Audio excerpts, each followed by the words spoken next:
सबसे पहले खुश आमदीद कहता हूँ आप सबको हमारे यूट्यूब चैनल में और उम्मीद करता हूँ कि आप सब खैरियत से होंगे। अल्लाह ताला आप सबको अपनी हिफ्स व अमान में रखे, आमीन। आज की इस वीडियो में मैं आपके लिए एक निहायत हसास, बावकार और सवाब का जरिया बनने वाला रिश्ता लेकर हाजिर हुआ हूँ, इसलिए वीडियो को आखिर तक जरूर देखें।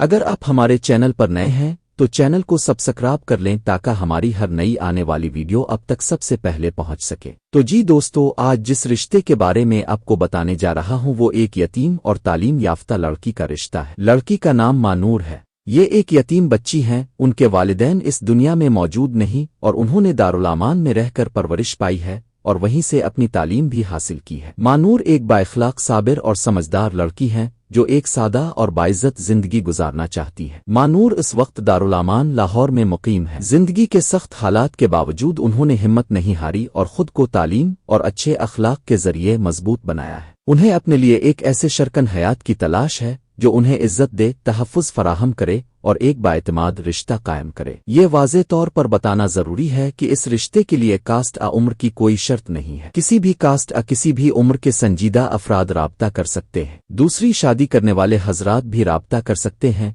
ताहम इस सूरत में शर्त यह है कि मानूर को अलग कमरा और अलग किचन फराहम किया जाए और उनकी बुनियादी ज़रूरियात जैसे रहाइश, खुराक, लिबास और इलाज का मुकम्मल ख्याल रखा जाए। मानूर चूंकि तालीम याफ्ता हैं, इसलिए अगर शौहर इजाज़त दे तो वो टीचिंग जॉब भी कर सकती हैं ताकि अपने घर के मामलात में सहारा बन सके।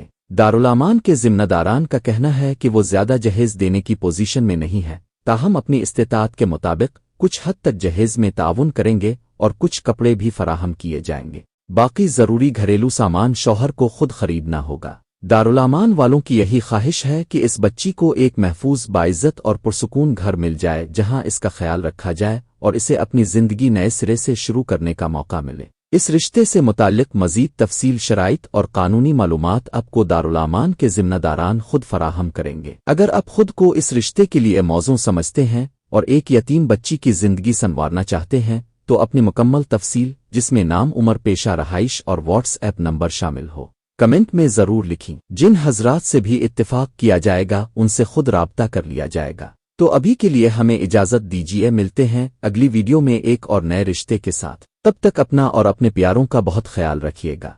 अल्लाह हाफिज।